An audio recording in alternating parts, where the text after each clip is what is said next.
Hi all, എല്ലാവർക്കും welcome. ഇന്ന് നമ്മൾ ഡിസ്കസ് ചെയ്യാനായിട്ട് പോകുന്നത് മാർക്കറ്റ് ട്രെൻഡുകളെ കുറിച്ചിട്ടാണ്.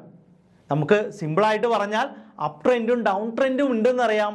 എന്നാൽ നമ്മൾ ട്രേഡ് ചെയ്യാൻ പോകുന്ന ആ ഒരു സ്ക്രിപ്റ്റ് അല്ലെങ്കിൽ ആ ഒരു സ്റ്റോക്ക് ഏതൊരു സ്റ്റേജിലാണ്, അപ് ട്രെൻഡിലാണോ ഡൗൺ ട്രെൻഡിലാണോ അതുപോലെ തന്നെ ഒരു സൈഡ് വൈസ് മാർക്കറ്റിലാണോ, ഇതെങ്ങനെ നമ്മൾ ഐഡൻറ്റിഫൈ ചെയ്യും? നിങ്ങൾ എപ്പോഴെങ്കിലും ചിന്തിച്ചിട്ടുണ്ടോ? നമ്മുടെ പ്രോഫിറ്റിനെ, നമ്മുടെ ട്രേഡിംഗ് മെത്തേഡുകളെ അല്ലെങ്കിൽ നമ്മുടെ ഇൻട്രാഡേ ട്രേഡിങ്ങിനെ ഒക്കെ വളരെയധികം സ്വാധീനിക്കുന്ന ഒരു കാര്യമാണ് ഈ പറയുന്ന സ്റ്റോക്കിൻ്റെ അല്ലെങ്കിൽ ആ പറയുന്ന സ്ക്രിപ്റ്റിൻ്റെ മേജർ ട്രെൻഡ് എന്താണ് എന്ന് ഐഡൻറ്റിഫൈ ചെയ്യൽ. അതെ, ഇന്നത്തെ വീഡിയോയിൽ നമുക്ക് എന്തൊക്കെയാണ് സ്റ്റേജസ് ഓഫ് മാർക്കറ്റ് എന്നും അതുപോലെ എന്തൊക്കെയാണ് മേജർ ട്രെൻഡുകളെന്നും നമുക്ക് ഐഡൻറ്റിഫൈ ചെയ്യാം.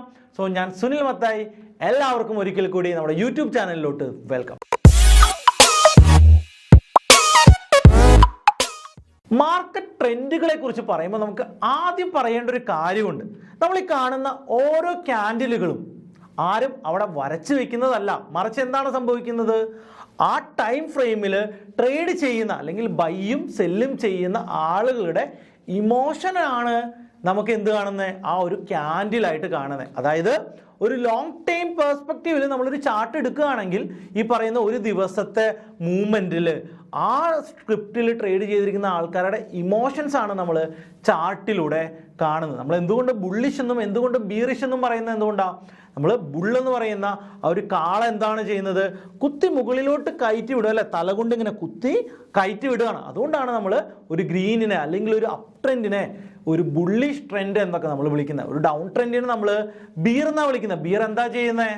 ബീർ ഇങ്ങനെ കൈ കൊണ്ട് അടിച്ച് വിടുകയാണ്, താഴത്തോട്ടാണ് പോകുന്നത്. അപ്പോൾ ആ ഒരു ആറ്റിറ്റ്യൂഡാണ് നമ്മളവിടെ കാണിച്ചു കൊടുക്കുന്നത്, താഴത്തോട്ട് ട്രേഡ് ചെയ്യുന്ന ആ ഒരു ആറ്റിറ്റ്യൂഡ്. അപ്പോൾ നമ്മൾ ഈ മാർക്കറ്റിൻ്റെ ട്രെൻഡുകളെ കുറിച്ച് പറയുമ്പോൾ നമുക്ക് എല്ലാവർക്കും അറിയാം മാർക്കറ്റിന് എത്ര സ്റ്റേജസ് അല്ലെങ്കിൽ എത്ര ട്രെൻഡുകളാണ് മേജറായിട്ടുള്ളത്. യെസ്, നിങ്ങളെല്ലാവരും ഇപ്പം മനസ്സിൽ പറയുന്ന പോലെ തന്നെ അപ് ട്രെൻഡ് ഉണ്ട് എന്ന് നമുക്കറിയാം, അതുപോലെ തന്നെ ഡൗൺ ട്രെൻഡ് ഉണ്ട് എന്ന് നമുക്കറിയാം. അതുപോലെ തന്നെ മാർക്കറ്റ് 70% സമയങ്ങളിലും ഒരു സൈഡ് വൈസ് ട്രെൻഡാണ് എപ്പോഴും കീപ്പ് ചെയ്യുക. ബാക്കിയുള്ളൊരു മൂവ്മെൻറ്റ്, ഒരു 30% മൂവ്മെൻ്റാണ് ഒരു അപ് ട്രെൻഡോ ഒരു ഡൗൺ ട്രെൻഡോ ഉണ്ടാകുന്നത്. എന്തുകൊണ്ടാണ് ഈ പറയുന്ന സൈഡ് വൈസ് ട്രെൻഡ് ഉണ്ടാകുന്നത്? എന്തുകൊണ്ടാണ് ഒരു അപ് ട്രെൻഡ് ഉണ്ടാകുന്നത്? എന്തുകൊണ്ടാണ് ഒരു ഡൗൺ ട്രെൻഡ് ഉണ്ടാകുന്നത്? നമുക്കത് ഡിസ്കസ് ചെയ്യാം. അതിന് തൊട്ട് മുൻപ് നമ്മൾ ഡിസ്കസ് ചെയ്യേണ്ട മറ്റൊരു കാര്യം കൂടിയുണ്ട്, മാർക്കറ്റ് സ്റ്റേജസ് എന്ന് പറയുന്നത്. നമ്മളൊരു സ്റ്റോക്ക് മാർക്കറ്റിനെ ഇങ്ങനെ എടുത്തു കഴിഞ്ഞാൽ അല്ലെങ്കിൽ ഒരു ട്രേഡിംഗ് സ്ക്രിപ്റ്റിനെ എടുത്തു കഴിഞ്ഞാൽ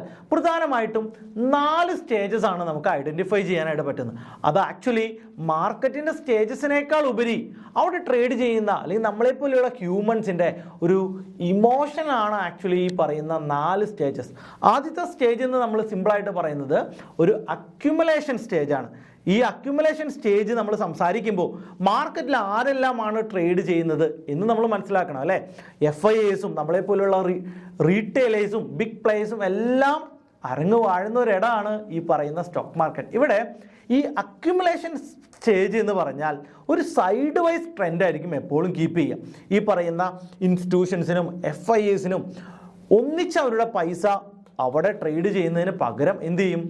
വളരെ ലിമിറ്റഡ് ആയിട്ട് ഒത്തിരി സമയം എടുത്തിട്ടോ അല്ലെങ്കിൽ ചിലപ്പോൾ വർഷങ്ങൾ പോലും എടുത്തിട്ട് ഒരു സൈഡ് വൈസ് ട്രെൻഡ്, നമ്മൾ ഈ പറയുന്ന പാറ്റേൺസും ഡബിൾ ടോപ്പും അല്ലെങ്കിൽ ഡബിൾ ബോട്ടം പോലുള്ള പാറ്റേൺസ് ക്രിയേറ്റ് ചെയ്തുകൊണ്ട് ഒരു അക്യുമുലേഷൻ ചെയ്ത് ആ പറയുന്ന ഒരു ഏരിയയിൽ എല്ലാം കൂടി വാങ്ങാൻ അവർക്ക് സാധിക്കും. ഇതിന് ശേഷം അവരൊരു ബ്രേക്ക് ഔട്ട് തരും. ആ സമയത്തായിരിക്കും നമുക്ക് എന്ത് കിട്ടുക? ഒരു ന്യൂസ് അപ്ഡേറ്റ് ഒക്കെ കിട്ടുക. അതെ, ഈ ഒരു സ്റ്റോക്കിനെ കുറിച്ചൊരു ന്യൂസ് ഉണ്ട്. നമ്മളെപ്പോലുള്ള റീറ്റെയിലേഴ്സ് ഓടി വന്ന ആ സ്റ്റോക്ക് ബൈ ചെയ്യാനായിട്ട് ശ്രമിക്കും. ആ ഒരു സമയത്ത് FIAസിൻ്റെ ബൈ ഓൾറെഡി ഉണ്ട്, നമ്മളെപ്പോലുള്ള റീറ്റെയിലേഴ്സിന് മണി കൂടി അവിടെ എത്തിക്കഴിയുമ്പോൾ എന്ത് സംഭവിക്കും? ആ ഒരു സ്റ്റോക്കിൽ കൃത്യമായിട്ടുള്ള ബ്രേക്ക് ഔട്ട് നടക്കുകയും, ബ്രേക്ക് ഔട്ട് എന്ന് പറഞ്ഞു കഴിഞ്ഞാൽ ആ ഒരു സ്റ്റേജിൽ നിന്ന് അടുത്ത സ്റ്റേജിലോട്ടുള്ള ഒരു മൂവ്മെൻറ്റ്. അടുത്ത സ്റ്റേജ് കൃത്യമായിട്ടുള്ളൊരു അപ് ട്രെൻഡ് ആകാം. രണ്ടാമത്തെ സ്റ്റേജ് ഏതാണ്? ഒരു അപ് ട്രെൻഡ്. ഇത് എപ്പോഴും ഒരു അപ് ട്രെൻഡ്, ഒരു മുകളിലോട്ടുള്ളൊരു മൂവ്മെൻ്റ് ആകാം. ഈ ഒരു സ്റ്റേജിൻ്റെ അവസാനം എന്ത് സംഭവിക്കാറുണ്ട്? പൊതുവേ ഒരു പ്രോഫിറ്റ് ബുക്കിംഗ് ഏരിയ വരും, അല്ലേ? ഈ താഴത്തുനിന്ന് ബൈ ചെയ്ത ആൾക്കാർ കൃത്യമായിട്ട് പ്രോഫിറ്റ് ബുക്ക് ചെയ്തെടുക്കുമ്പോൾ അത് ഒന്നിച്ചായിരിക്കില്ല. എങ്ങനെ ബൈ ചെയ്തോ അതുപോലെ തന്നെ എക്സിറ്റ് ചെയ്യാനും അവരൊരു ഡിസ്ട്രിബ്യൂഷൻ സ്റ്റേജ് ഉപയോഗിക്കാറുണ്ട്. ആ ഒരു സ്റ്റേജിൽ മാർക്കറ്റ് വീണ്ടും ഒരു സൈഡ് വൈസ് മൂവ്മെൻറ്റ് നടത്താറുണ്ട്. അപ്പോൾ ഒരു അക്യുമുലേഷൻ, ഒരു അപ് ട്രെൻഡ്, ഒരു ഡിസ്ട്രിബ്യൂഷൻ. ആ ഡിസ്ട്രിബ്യൂഷൻ്റെ സമയത്ത് റീറ്റെയിലേഴ്സ് കൂടി സെല്ല് ചെയ്ത് കഴിഞ്ഞാൽ എന്ത് സംഭവിക്കും? റീറ്റെയിലേഴ്സ് FIs ഒക്കെ സെല്ല് ചെയ്യുമ്പോൾ ആ സ്റ്റോക്കിൻ്റെ പ്രൈസ് താഴത്തോട്ട് വരും. ആ ഒരു ഡൗൺ സൈഡിന് നമുക്ക് ഡൗൺ ട്രെൻഡ് എന്ന് ഐഡൻറ്റിഫൈ ചെയ്യാൻ പറ്റും. അപ്പോൾ ഇങ്ങനെ 4 സ്റ്റേജസ് ആണ് ഒരു സ്റ്റോക്ക് മാർക്കറ്റിന് അല്ലെങ്കിൽ ഒരു ട്രേഡഡ് എൻറ്റിറ്റിക്ക് ആക്ച്വലി ഉള്ളത്. ഇതിൽ തന്നെ ഈ ഒരു 4 സ്റ്റേജസ് കൂടാതെ നമുക്ക് മാർക്കറ്റിൻ്റെ ട്രെൻഡുകളെ കുറിച്ച് പറയുമ്പോൾ നമുക്ക് മേജറായിട്ട് അപ് ട്രെൻഡും ഡൗൺ ട്രെൻഡും അതുപോലെ തന്നെ സൈഡ് വൈസ് ട്രെൻഡും എന്ന് നമുക്ക് പറയേണ്ടി വരും. ഈ അപ് ട്രെൻഡിനാണെങ്കിലും ഡൗൺ ട്രെൻഡിനാണെങ്കിലും നമ്മൾ ഐഡൻറ്റിഫൈ ചെയ്യേണ്ട കുറച്ച് ക്യാരക്ടറിസ്റ്റിക്സ് ഉണ്ട്. ഞാൻ ഒരു സ്ക്രീൻ ഷെയർ ചെയ്തുകൊണ്ട് ഒരു ട്രെൻഡ് എക്സാമ്പിൾ വെച്ചുകൊണ്ട് ഞാൻ നിങ്ങൾക്ക് ഇത് വളരെ കൃത്യമായിട്ട് തന്നെ പറഞ്ഞു തരാം. ഒരു അപ് ട്രെൻഡ് എന്ന് പറയുമ്പോൾ ഒരു ലോവർ, ഒരു ലോ, ഒരു ഹൈ, ഒരു ലോവർ ഹൈ, ഒരു ഹയർ ഹൈ എന്നുള്ള ഫോർമേഷനിലാണ് കൃത്യമായിട്ട് ക്രിയേറ്റ് ആവുന്നത്. ഒരു ഡൗൺ ട്രെൻഡ് എന്ന് പറയുന്നത് എന്താണ്? ഒരു ഹൈ, ഒരു ലോ, ഒരു ലോവർ ഹൈ, എഗെയിൻ ഒരു ലോവർ ലോ. ഈ ഒരു ഫോർമേഷനിലാണ് ഒരു ഡൗൺ ട്രെൻഡും ക്രിയേറ്റ് ആകുന്നത്. അപ്പോൾ ഇവിടെ എല്ലാം വർക്കൗട്ട് ആകുന്നത് അവിടെ ട്രേഡ് ചെയ്യുന്ന വ്യക്തികളുടെ സൈക്കോളജിയാണ്. അപ്പോൾ നമ്മൾ ഈ ചാർട്ടിൽ നിന്ന് റീഡ് ചെയ്യേണ്ടത് എന്താണ്? ആ ട്രേഡ് ചെയ്യുന്ന ആളുകളുടെ സൈക്കോളജി ആയിരിക്കണം. അപ്പോൾ അവിടെ ക്രിയേറ്റ് ആവുന്ന ഓരോ പാറ്റേൺസും ആ പറയുന്ന ട്രേഡേഴ്സിൻ്റെ ഇമോഷൻസിനെയാണ് നമ്മളുമായിട്ട് ഇൻട്രാക്ട് ചെയ്യാനായിട്ട് നമ്മൾ ഉപയോഗിക്കേണ്ടത്. സോ ഞാൻ സ്ക്രീൻ റെക്കോർഡിങ്ങിലോട്ട് പോവുകയാണ്. നമുക്ക് വളരെ ഡീറ്റെയിൽ ആയിട്ട് ഇതിൻ്റെ ഓരോ ക്യാരക്ടറിസ്റ്റിക്സും നമുക്ക് ഡിസ്കസ് ചെയ്യാം. സ്ക്രീനിൽ ഇപ്പോൾ നമ്മൾ കാണുന്നത് കൃത്യമായിട്ടുള്ള ഒരു അപ് ട്രെൻഡും അതുപോലെ തന്നെ ഡൗൺ ട്രെൻഡിൻ്റെ ഒരു ഇമേജാണ്. എന്താണ് ആക്ച്വലി നടക്കുക? മാർക്കറ്റ് ഒരു ലോവർ പോയിന്റിൽ നിന്ന് സ്റ്റാർട്ട് ചെയ്തതിന് ശേഷം ഒരു ഹൈ മേക്ക് ചെയ്യുന്നു. നമ്മളിതിന് ഓൾറെഡി ഹൈ ആണെന്ന് പറഞ്ഞു. അതിനുശേഷം ഒരു ചെറിയ പ്രോഫിറ്റ് ബുക്കിങ്ങിൽ ഒരു ലോ മേക്ക് ചെയ്യുന്നു. പക്ഷെ ഈ ഒരു ലോ ഒരിക്കലും നമ്മൾ സ്റ്റാർട്ട് ചെയ്ത പോയിന്റിൻ്റെക്കാൾ ലോവർ സൈഡിലോട്ട് പോകുന്നില്ല എന്നുള്ളതാണ് ഒരു അപ് സൈഡിൻ്റെ, ഒരു അപ് ട്രെൻഡിൻ്റെ ഏറ്റവും ഇമ്പോർട്ടൻ്റ് ആയിട്ടുള്ള ഒരു പോയിന്റ്. ആ ഒരു ലോ പോയിന്റിൽ നിന്ന് എഗെയിൻ ഒരു ബൈങ് വന്ന് വീണ്ടും ഒരു ഹയർ ഹൈ ഫോം ചെയ്യുന്നു എന്നുള്ളത് വളരെ ഇമ്പോർട്ടൻ്റ് ആണ്.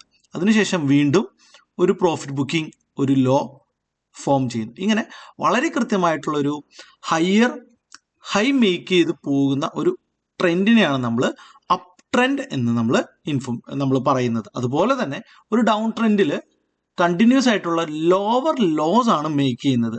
അതിൻ്റെ അകത്ത് ഏറ്റവും ഇമ്പോർട്ടൻ്റ് ആയിട്ടുള്ള കാര്യം, ഓരോ പ്രോഫിറ്റ് ബുക്കിംഗ്, ഒരു ഡൗൺ സൈഡ് അതിൽ ഒരു പ്രോഫിറ്റ് ബുക്കിംഗ്, ഈ ഒരു പ്രോഫിറ്റ് ബുക്കിംഗ് ഒരിക്കലും നമ്മൾ സ്റ്റാർട്ട് ചെയ്ത പോയിന്റിനേക്കാൾ മുകളിലോട്ട് പോവില്ല.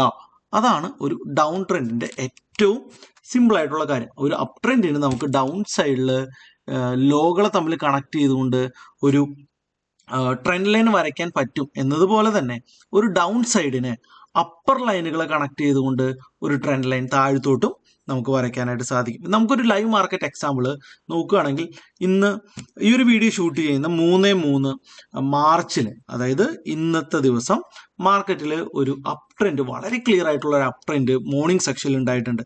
സോ നിങ്ങൾ നോക്കൂ എന്താണ് സംഭവിച്ചിരിക്കുന്നത്. മാർക്കറ്റ് ഇവിടെ നിന്ന് സ്റ്റാർട്ട് ചെയ്യുന്നു, അതിനുശേഷം ഒരു ഹൈ മേക്ക് ചെയ്തു, ഒരു സ്മോൾ കറക്ഷൻ വരുന്നു, വീണ്ടും ഹൈ മേക്ക് ചെയ്യുന്നു, കറക്ഷൻ വരുന്നു, ഹൈ മേക്ക് ചെയ്യുന്നു, കറക്ഷൻ വരുന്നു, വീണ്ടും ഹൈ മേക്ക് ചെയ്യുന്നു, കറക്ഷൻ വരുന്നു.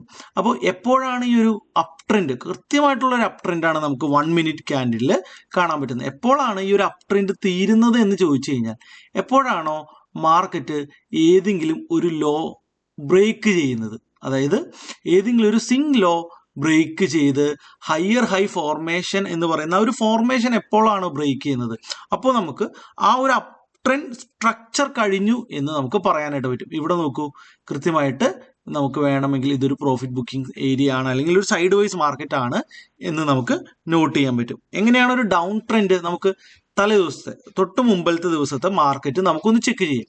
സോ ഇതാണ് ആ ഒരു മാർക്കറ്റ്. ബട്ട് ഇവിടെ നോക്കൂ, എപ്പോഴാണ് ഒരു ഡൗൺ ട്രെൻഡ് സ്റ്റാർട്ട് ചെയ്തത് എന്ന് നമുക്കൊന്ന് നോക്കാം.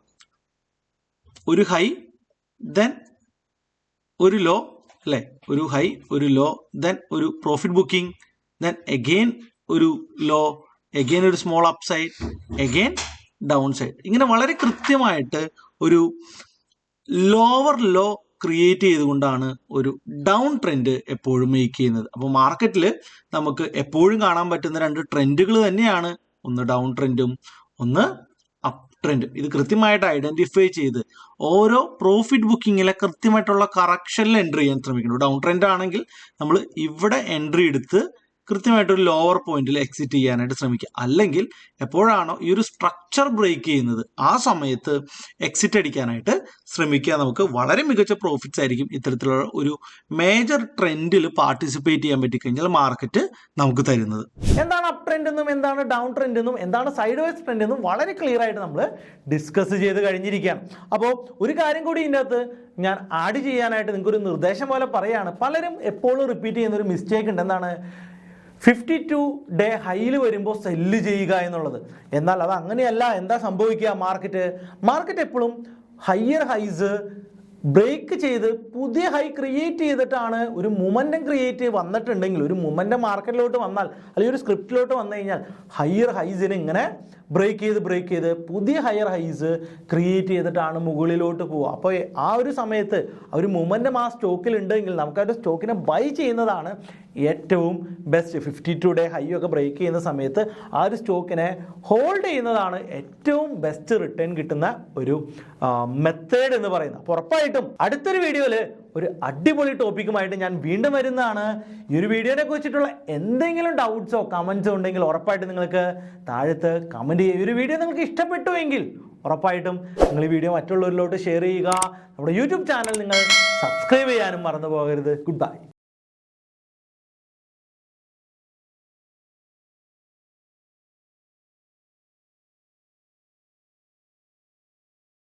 Investment in securities market are subject to market risks. Read all the related documents carefully before investing. Please read the risk disclosure documents carefully before investing in equity shares, derivatives, mutual fund, and or other instruments traded on the stock exchanges.